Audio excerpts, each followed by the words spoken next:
貧すればどんずということでね、皆さんお疲れ様でございます。ネガティブマンです。ということで始めていきましょう。またね、始まっちゃいました。ろくでもない放送がね。今日はね、都知事選についてね、都知事選について思うことをね、ルル述べていこうと思いますね。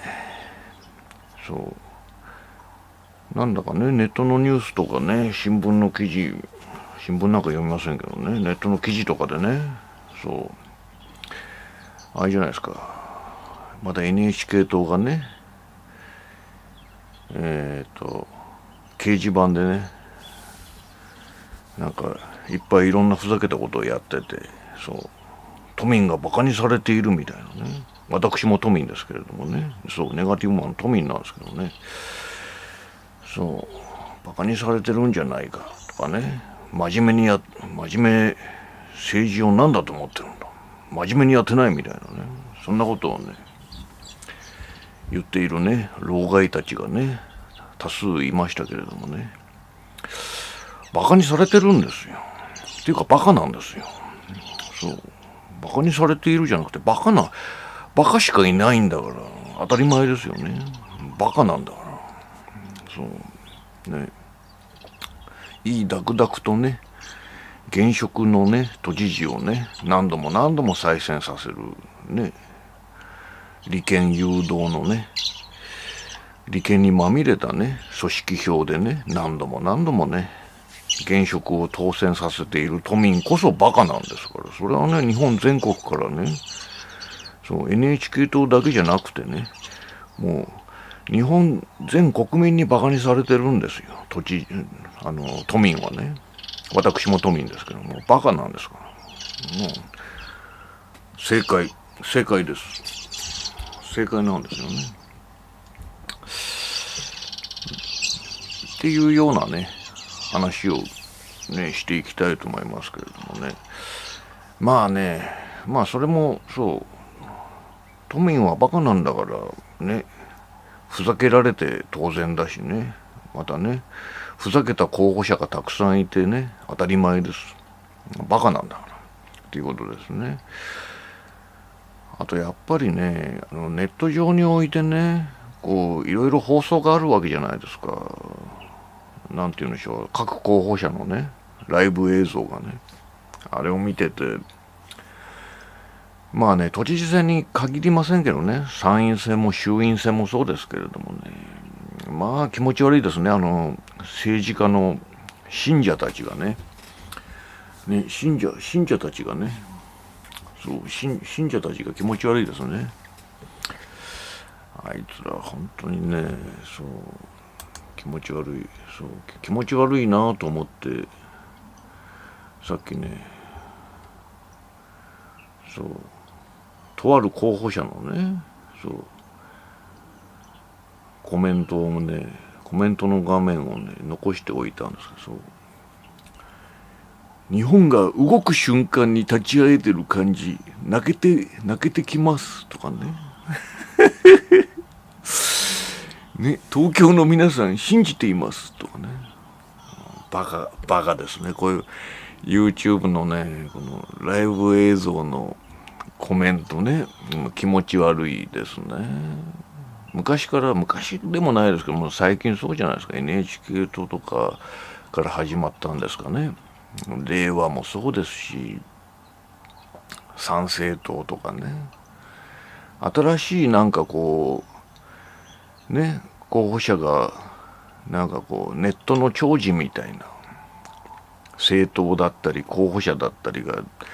出てくるためにね、もう気持ち悪い信者たちがねどんどんくら替えしつつね、ある政党が下火になるとまた新たな怪しげな政党が現れて、そしてまた信者たちがどんどん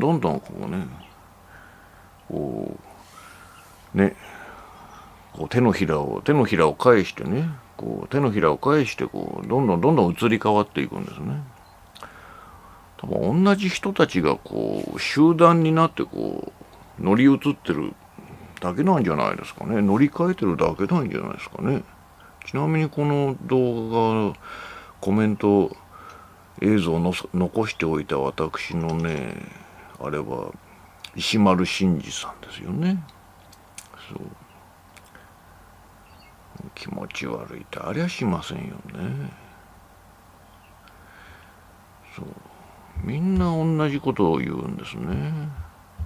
そう日本がみたいなね、日本がっていうか都知事選なんですけどねそう都知事選なんでね、東京が変われば日本が変わるみたいなね、そんなんだったらとっくに変わってるじゃないですかね。この30年間でね変わんないじゃないですかね。30年間ね都知事選何回もあってね。そう日本が変わる瞬間を見届けるとかね、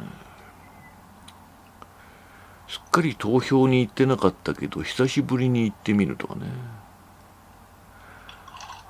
いや嫌ですね。なんでしょうね。ライブのチャットのねリプレイも面白いんで見てみますかね。これも面白いですよね。そういや気持ち悪い気持ち悪いですね。これ投げ銭するやつも出てきてね。そう地上波批判とかね。そう都民が変わるとき、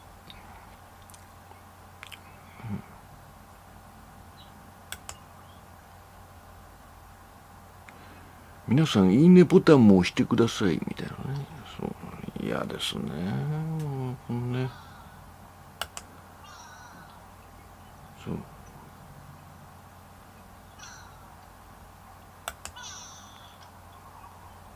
そしてあれですよね、この同説が何人いるとかね。そう見てる人が何人いるとかね。信者たちのこの内輪でも盛り上がっちゃってね、気持ち悪いですね。そうこんなことがですよ、要するにこう連綿とこうネットのパターンとしてこう乗り換えていくパターンっていうのはもうね、もうあれですよね。ネットになったらこうなんか変わるんじゃないかみたいなね。こう私もね当初多少は思ってましたけど、ネットの人気って全然組織票に負けるんですよね。笑っちゃうのがね、うまくいってるのって令和新選組ぐらいじゃないですかね。こうそれをつなげてね、議員の人数を増やせてるみたいなのはね。そうあとはもう一人二人ぐらいじゃないですか、当選すればいいみたいなのね。そう変わるぞ東京が、日本が先見性があるみたいなね。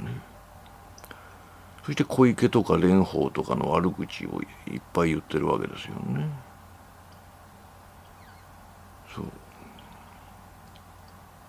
東京から地方を変えようみたいなね。気持ち悪いですね。まあね、そういう信者たちのね、こうなんて言うんでしょうね、振る舞いだったり、それもまた気持ち悪いんですよね。そうこないだなんかね NHK 党支持していたと思ったら、今度はこうね翼の党だったり、今度は参政党だったり、今度は令和だったり、令和新選組だったりっていうね、こうねくら替えして、今度は石丸伸二だったりね、という流れね。もうねどんどんくら替えしていく気持ち悪さ。そうね、またね私もまた困っているんですよ。誰に入れたらいいのかさっぱりわかりません。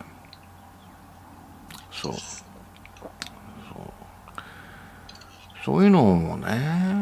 本当石丸伸二もいいなっ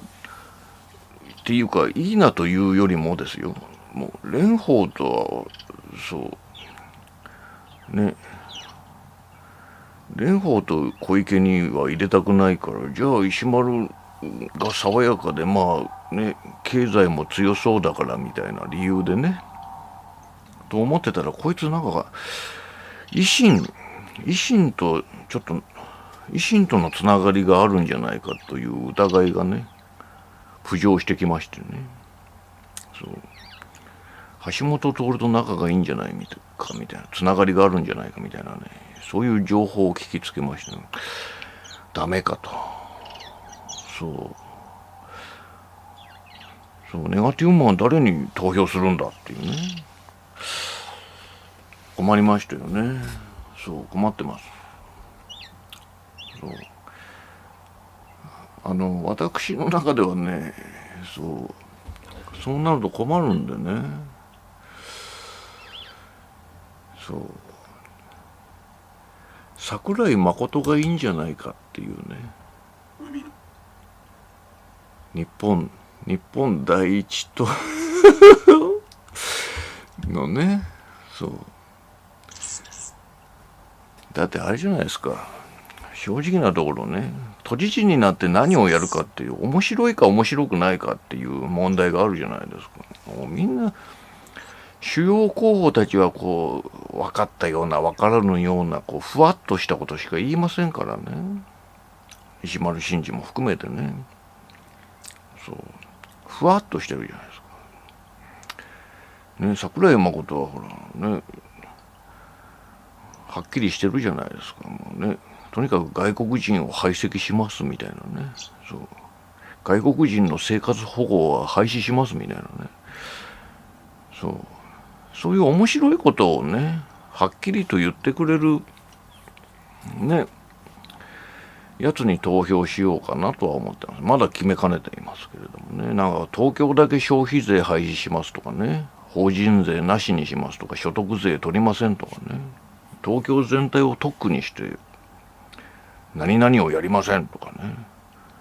そう何々は廃止しますとかね、はっきりねものを言ってくれるようなね、そんな人、東京だけ安楽死制度を開始しますとかね、もう絶対投票します、そんな人がいたらね。そういうねはっきりとした主張をしてくれる人をね。でもあれでしょ、なんか主要2、3候補以外に入れたらあれでしょ、当選しないんでしょ。もうね終わってますよ。そう東京が終わってるんですから、当然日本は終わってるんですよね。そう申し遅れました。そう世界を滅ぼすチャンネルをね運営しておりますネガティブマンと申します。そう世界を滅ぼすね、日本はもう8割ぐらい滅んでいるんでね、あともう少しなんでね、追い詰めていきたいと思っておりますけれども、そうね、皆様の絶望と悲しみと怒りと嫉妬と不安と恐怖と拭いきれない欲望とともに寄り添っていくということをコンセプトにねしている、世界一優しい世界一最低なねチャンネル、ネガティブマンチャンネルへようこそね。今日は変化球で途中で挟んでみましたけれどもね、そう優しいチャンネルです。そうね、なんて言うんでしょうね、社会や国ね全てにおいて不平不満を持っているね、全ての寂しい人、悔しい人、憎しみを抱き怒りをね秘めている人はね、このチャンネルにね集まってください。そうね、共にね世界を破壊していきましょう。そうファック・ザ・ワールドを掲げていますね。アンチワールドだもんでね、そう都知事選のね、そうね、どうしましょうね。誰に投票したらいいんでしょう。というね、そう山本太郎とかはね、そうああいうなんか給付金を配布します。絶対配布します。都知事になったらみたいなやつがね出てくれるとね投票するんですけれどもね、今回出ないんでね、じゃあ誰に投票したらいいんでしょうね。そうね、そう主要候補たちも気持ち悪いし、その信者たちも気持ち悪いしね、どうしたらいいんでしょうね。ネガティブマン困っておりますというね。そうね、政治っていうのは大変ですね。でもね、先ほども申したように都知事ってすごい権力とお金を持ってますんでね、そうやれることはたくさんあると思いますよ。そうだもんでね、そう言いたかったことたくさんあったんですけど全部忘れてしまいましたけれどもね。そうこういうのらりくらりとした話しかしません。そうね、なんて言うんでしょうね。結局そう忘れてました。思い出しましたよ。結局ね、まあ大きな選挙もそうだし今回の都知事選もそうですけど、結局組織票を持ったね、まあ今回で言えば小池百合子みたいなね、まあ蓮舫は負けるでしょうけど小池がまたね再選するのはもう決まりきった話なんですけれども、結局大きな選挙でもね、大きな選挙だったら自民党ですけれどもね、今回で言えば小池百合子でしょうけども、結局のところ利権に結びついてる連中が組織票でもってね、2割ですよ。20% の得票を得ればね、余裕で当選するわけですよね。という利権政治を終わらせる、この腐った政治を終わらせるにはどうしたらいいか、私ずっと考えてね、いい方法があります。やっぱりそれはね、投票率7割 70% を超えなければね、無効にするんですよ。無効。そう。都知事を空席にするんですね。そう。全国的な選挙もね、そうやり直しを命じるわけですよ。やり直しを命じて、あれじゃないですか。60日後にまた選挙やりますみたいなね。そうすればいいんじゃないのかなと。7割の投票率があればですよ、100% とか極端なこと言っちゃうとダメじゃないですか。8割とか9割の投票率。7割ならね、過半数ならまだ得票率 20% の大きな政党だったりね、小池百合子とかね、利権絡みの連中が勝っちゃいますけど、7割、投票率7割だったらあれじゃないですか。なんか利権に関係ないね連中がいやいや投票するからいい勝負になるんじゃないのかな。そう利権絡みのなんて言うんでしょう、組織票が負ける公算が高いんじゃないのかなと思いましてね。これなかなかいいアイデアじゃないのかな。7割ならあれじゃないですか、ギリギリ達成できそうじゃないですか。3割いかないね、やる気のないやつがいても7割もうしょうがねえなって、いろいろね、投票すれば4000円ぐらいもらえるとかね、そういうのとこう抱き合わせでね、とにかく投票率7割いかないと選挙自体無効ですみたいなことにすればね、組織票が死ぬということでね、組織票を殺すにはどうしたらいいのかってことですよね。組織票とかいう利権政治を終わらせるにはどうしたらいいのか。そう投票率7割を 70% を超えるまで何度も選挙をやらせる、それがいいんじゃないですか。そうしたらばね、もうまた立候補するやつは同じですよ。今回のね都知事選みたいに50人なら50人またね持ち越しでね、そしたらこうだんだん政策にね興味が湧いてくるじゃないですか。皆さんもね、私も湧いてきます。そう、政策に興味が湧いてくるし、組織票も殺せるしね、こうじっくりと候補者たちを理解する時間も与えられてね、いいことずくめじゃないですか。そう、いや選挙費用がかかるじゃないかとかね言いますけど、いや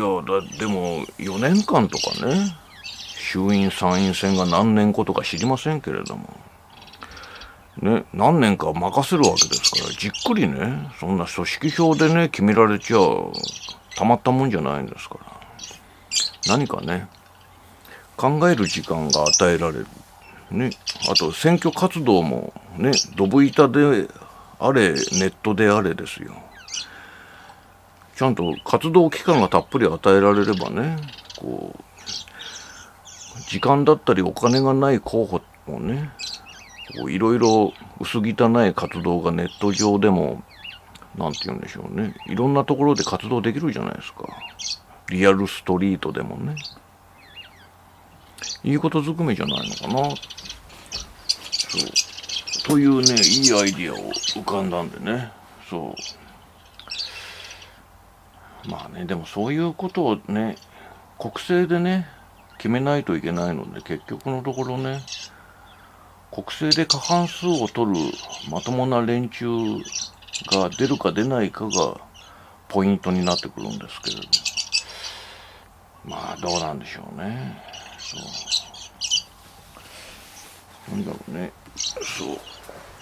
というね、そろそろ終わんないといけませんけれども、まあでもあれですよね、そのネット上にうじゃうじゃいるこう浮気性なね気持ちの悪い信者たちは滅べばいいと思います。そう、候補者もキモいけれども、それを支持する信者たちもいろいろね、浮気してくら替えして乗り換えてね、同じことを言ってね、また騙されるわけですよ。そしてまた新しい連中が現れたらまたそいつに乗り換えるわけですね。非常にね、なんて言うんでしょうね。そうまあ政治家に期待したい気持ちはわかるけれどもね、その浮気性な気持ち悪さっていうのをね、やっぱり私はね徹底的に叩きたいなということを最後に申し述べてね、忘れてました、言いたいこと。そう大体ねあれですよ、この選挙があるたんびにね、またはこのなんて言うんでしょう、気持ち悪いやつらね、そう信者や政治家やね信者たちだけじゃなかったですね。もうね、選挙があるたんびにね思いますけれどもね、これをネタにする YouTuber たちがねまた気持ち悪いんですね。そう思えばね、私はネタにしてませんよ。そう都知事選について思うことをね述べて、別に誰を支持しているとかそんなことは言ってませんからね。誰をけなしてるも全部けなしてますからね。日本をけなし世界をけなすアンチワールドチャンネルですからいいんですけど、それで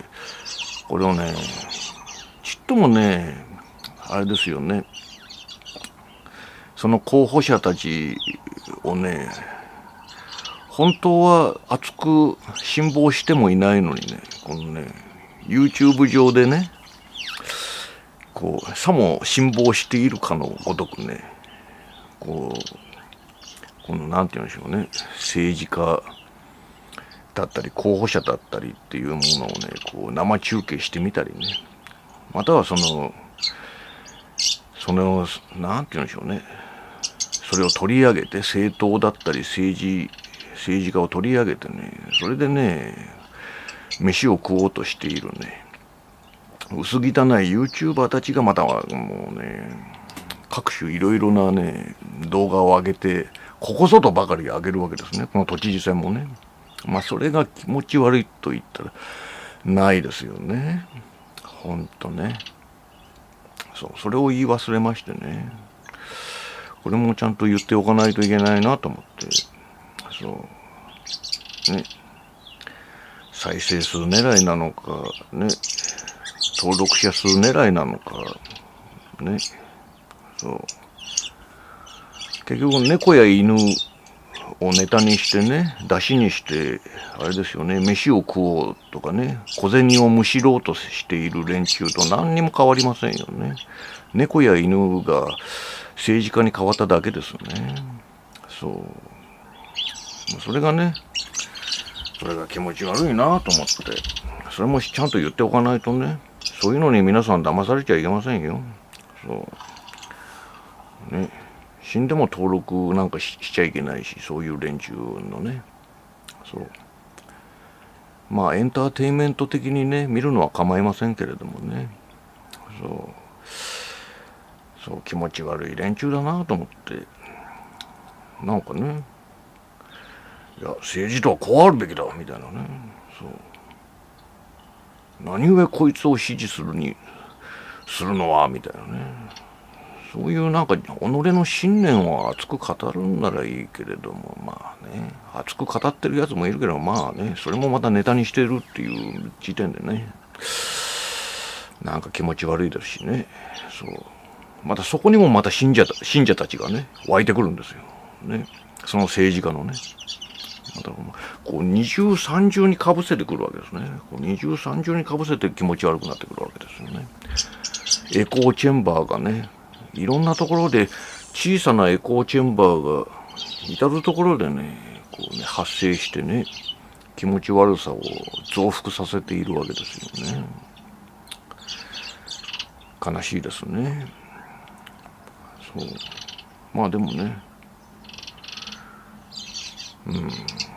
犬猫の代わりにそれをね、まあ犬猫と違ってね、ある猫が可愛いからその猫を熱く語る